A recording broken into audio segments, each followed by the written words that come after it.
अंधा बाटे रेवड़ी खुद अपने को दे, अंधा बाटे रेवड़ी खुद अपने को दे, अंधा बाटे रेवड़ी खुद अपने को दे, अंधा बाटे, अंधा बाटे, अंधा बाटे, अंधा बाटे, अंधा बाटे रेवड़ी खुद अपने को दे, अंधा बाटे रेवड़ी खुद अपने को दे, अंधा बाटे रेवड़ी खुद अपने को दे।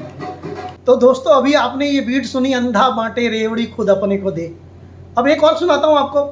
हर शाख पे उल्लू बैठा है, अंजामे गुलिस्ता क्या होगा।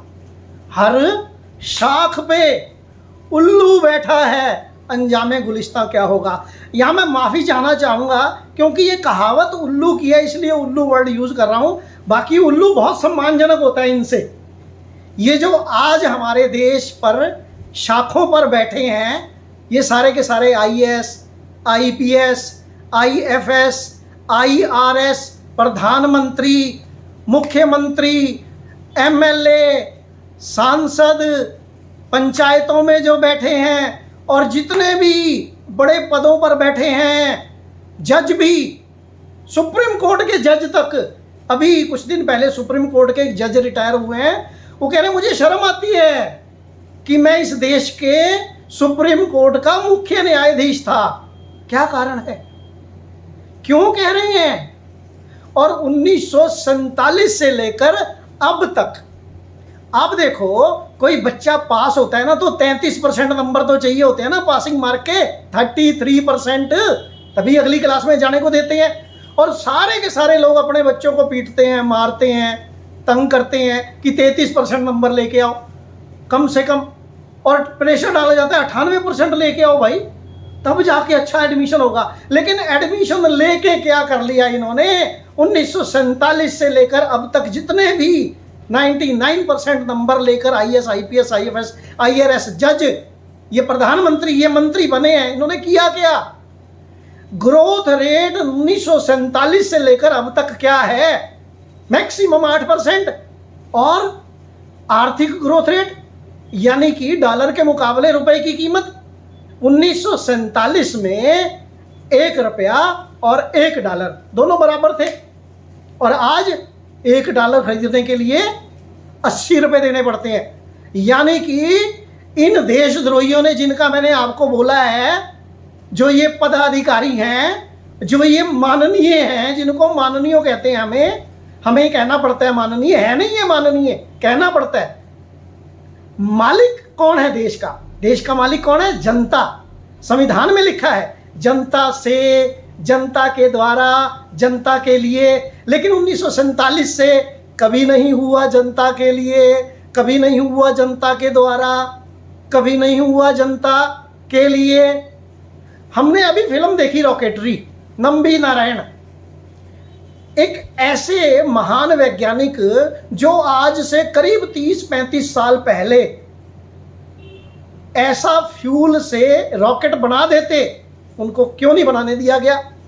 कौन थे वो लोग, जिन लोगों ने नहीं किया, उनको क्या सजा दी गई आज तक, उनको फांसी क्यों नहीं दी गई, सभी के सभी को देनी चाहिए थी। निर्भया कांड की हम बात करते हैं। निर्भया कांड के अपराधी ये कहते हैं हमें कोई अपराध का बोध नहीं है, हमने जो किया ठीक किया। और एक DCP लेवल की अधिकारी, एक ACP लेवल का अधिकारी, 4 SHO लेवल के अधिकारियों को एक आम अपराधियों को पकड़ने में 4 से 6 दिन लग जाते हैं, और उनमें से भी एक छूट जाता है। क्या है ये क्या देश है ये। अभी आई छत्तीसगढ़ में, अभी एक महिला के साथ अपराध हुआ उसी तरह का। क्या ये देश है। ट्विन टावर की बात कर लेते हैं, अभी ट्विन टावर तोड़ा गया, और भारत का मीडिया, चोरों का चोर, बेईमानों का बेईमान, मक्कारों का मक्कार, ये भारत का मीडिया ये उसको इवेंट बना रहा है। मैं ये कहता हूं ट्विन टावर को पास करने के लिए बिजली विभाग था, सीवर विभाग था, पानी विभाग था, नक्शे का विभाग था, जमीन का विभाग था, सारे सरकारी विभाग थे। और उस समय के जो नेता थे, जो एसडीएम था, जो डीएम था, जो कमिश्नर था, जो पुलिस थी, उन सबको इसके बीच में बिठा के तब इस टावर को ध्वस्त करना चाहिए था, ताकि वो सब भी ध्वस्त होते। और उनकी जो यहां से पैसा कमाया गया, जो यहां से रिश्वतें ली गई, वो सारी जायदादें भी यहां पर डालनी थी, उनको ध्वस्त करना चाहिए था। ये क्या है? 800 करोड़ का आप ट्विन टावर कह रहे हो, 800 करोड़ का तो था ही नहीं, ये था लगभग 3000 करोड़ का। 3000 करोड़ का दिखाया 800 गया था। क्यों? टैक्स बचाने के लिए। 800 करोड़ में ऐसे टावर बनते हैं क्या? बना के दिखाओ। दिल्ली में, साउथ दिल्ली में, सुंदर नगर में एक मकान बनाना हो ना 200 गज का, तो 100 करोड़ से ज्यादा लग जाते हैं। 800 करोड़ में कैसे बन गया था ये ट्विन टावर? सब झूठ, बेईमान, मक्कार। और बाबर आजम को भारत की क्रिकेट टीम ने हरा दिया। अबे दिमाग के उल्लुओं, टोटल क्रिकेट सट्टा बाजार होता है। और अभी अभी मिट्ठू फिल्म देखी हमने उस लड़की की, मिताली की, तो बीसीसीआई ने क्या हाल किया था उसका उस फिल्म में। महिला क्रिकेट टीम कुछ नहीं है और कोई खेल भी कुछ नहीं है, और मोदी उसको दे रहा क्या? बधाइयां। इतने मूर्ख और पागल लोगों से भरा हुआ ये देश है जिनको हमें ढोना पड़ रहा है। हम देश के मालिक, देश के नागरिक, देश के मालिक, और देश के जो पब्लिक सर्वेंट है, हमारे सर्वेंट है, वो हमारे सिर के ऊपर चढ़ के नाच रहे हैं, नंगा नाच कर रहे हैं हमारे सिर के ऊपर। रवीश कुमार कोशिश करता था सच बोलने की, बहुत कोशिश करता था। अभिसार शर्मा कोशिश करता है, तो वो एनडीटीवी का भी अभी मामला आया, प्रेशर डाल के। जो अडानी ने हिस्सा खरीदा अंबानी से, किस लिए? ताकि कोई मोदी का विरोध ना कर पाए, कोई भारतीय जनता पार्टी आरएसएस का विरोध ना कर पाए। ये सरकार है, एक नंबर की घटिया सरकार और एक नंबर की घटिया पार्टी। इससे घटिया पार्टी और इससे घटिया सरकार आज तक 1947 से लेकर आज तक नहीं आई। गडकरी कोशिश कर रहा है, सच बोल रहा है, नितिन गडकरी, और वो शिवराज सिंह चौहान, उसको भारतीय जनता पार्टी की कार्यकारिणी से बाहर कर दिया। जो सच बोलेगा उसके साथ ये करेगा। ये कौन कर रहा है? कौन कर रहा है? ये मोदी। इसके पापों का घड़ा नहीं बढ़ेगा क्या? औरंगजेब से ज्यादा ताकतवर हो गया ये, रावण से ज्यादा ताकतवर हो गया ये, कंस से ज्यादा ताकतवर हो गया ये। इसके पापों का घड़ा भी भरेगा, आज नहीं तो कल भरेगा, लेकिन भरेगा जरूर। और इसको भी वही सजाएं मिलेंगी, पक्की मिलेंगी। लेकिन मैं जनता से कहना चाहता हूं, जाग जाओ। आप देश के मालिकों, एक मकान मालिक होता है ना, वो किराया लेता है किराएदार से, और ये 75 सालों से तुम्हारे और मेरे जो किराएदार हैं, ये किराया नहीं दे रहे हैं, उल्टा हमसे ले रहे हैं। दे कुछ नहीं रहे हैं, ले रहे हैं, लूट रहे हैं। हम मांगते हैं तो लठ बजा रहे हैं पुलिस के द्वारा। अनपढ़ पुलिस, अनपढ़ अपराधी हैं ये सारे के सारे, पढ़े लिखे बिल्कुल नहीं है। पढ़ाई लिखाई की इनको कुछ पता ही नहीं है, जीरो। सुप्रीम कोर्ट का कोई ऑर्डर नहीं चलता, झूठ है, बकवास है, सिर्फ बदमाशों का ऑर्डर चल रहा है। और एजुकेटेड, पढ़े लिखे जो हमारे पीएचडी किए हुए छात्र हैं या पढ़े लिखे छात्र हैं, उनके पर डंडे बरसाए जाते हैं हर जगह। और जो अपने हक की बात करता है उस पर डंडे बरसाए जाते हैं। तो क्या ये मरेंगे नहीं कभी? बिल्कुल मरेंगे। जागो देश के नागरिकों, आप देश के मालिक हो, आप देश के नौकर नहीं हो।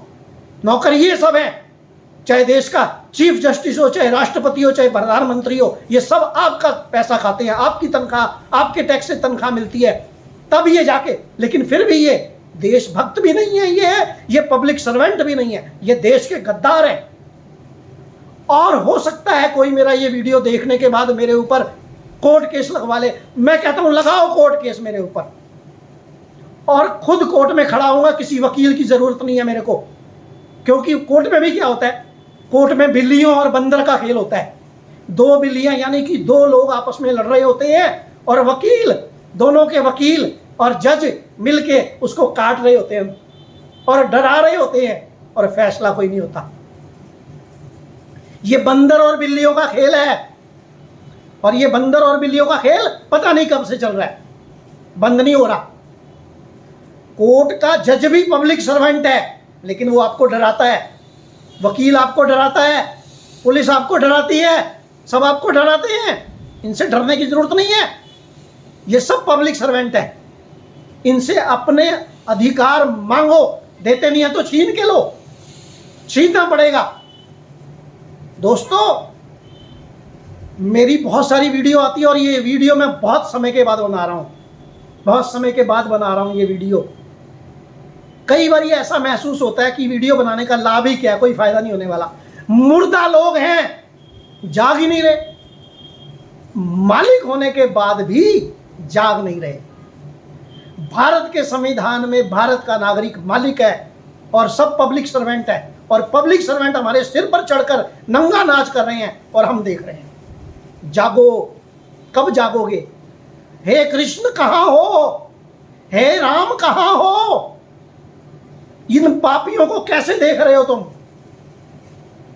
मैं तुम्हें आवाज लगाता हूं, हे कृष्ण कहां हो? हे राम कहां हो? इन पापियों का नाश करो, इन दुष्टों का नाश करो, जो ये दुष्ट भारत की, देश की जनता को इस तरह लूट रहे हैं। कहां हो गए आप? कहां चले गए? आओ, धरती पर वापस आओ। ऐसे नहीं चलने वाला। जागो, कोई किसी को राज ना दे हैं, जो ले हैं निज बल से ले हैं। समझ गए? मंदिरों की मूर्तियां कुछ करने वाली नहीं है। मंदिरों की मूर्तियों के सोने और चांदी के दरवाजे और मुकुट और हीरे चुरा के ले गए थे आक्रांता। मूर्तियों ने कुछ नहीं किया। अपन हथी अपना आपे ही काज सवारी है, अपना काम खुद करना पड़ेगा आपको। जागो, कोई आपका काम करने वाला नहीं है। एक हो जाओ, हिंदू, मुसलमान, सिख, ईसाई, बौद्धी, पारसी, ऊंच नीच, SC ST, सब एक हो जाओ। एक होके आप भारत के मालिक हो, भारत के नागरिक हो। जागो, उठ जाग मुसाफिर भोर भई, अब रैन कहां क्यों सोवत है? जो सोवत है वो खोवत है, जो जागत है सो पावत है। तो पाना है तो जागना पड़ेगा। आप मालिक हो देश के, नौकर नहीं हो। नौकरों को और देशद्रोही नौकरों को बर्दाश्त करना बंद करो। जागो। धन्यवाद। मैं किसी से कोई माफी नहीं मांगूंगा। कोई जरूरत नहीं है मेरे को किसी से किसी प्रकार की माफी मांगने की। जागो, जागना पड़ेगा आपको, जागना पड़ेगा। पढ़े लिखो असली देश के बच्चों, देश के भक्तों, शहीदों, जागो। देश के मालिकों, जागो, जागो। बस इतना ही कहना चाहूंगा आपसे। जरूर जनता इन्हीं की कृपा ते सजे हम हैं, नहीं मोसो गरीब करोड़ परे। गुरु गोविंद सिंह जी ने भी यही कहा। रामचंद्र जी ने भी जनता की मर्यादा के लिए सीता माता तक को छोड़ दिया, और कृष्ण जी ने भी अपने गोकुल को बचाने के लिए कंस तक जाके लड़ाई करने के लिए चले गए। आप कहां हो? 8 चिरंजीवियों आप कहां हो? 24 अवतारों आप कहां हो? 19 अवतारों आप कहां हो? 12 ज्योतिर्लिंग आप कहां हो? 52 शक्तिपीठ कहां हो? जागो, जागो, जागो। मैं आह्वान कर रहा हूं आपको, जागो और दुष्टों का नाश करो। जो दुष्ट हमारे देश को कई प्रकार से तंग कर रहे हैं, लूट रहे हैं, बर्बाद कर रहे हैं, उनको नष्ट करो, उनका नाश करो। जय भारत, ओनली जय भारत और जय जनता जनार्दन। सिर्फ जनता की जय और सिर्फ भारत की जय, और किसी की कोई जय नहीं। नमस्कार, जय भारत।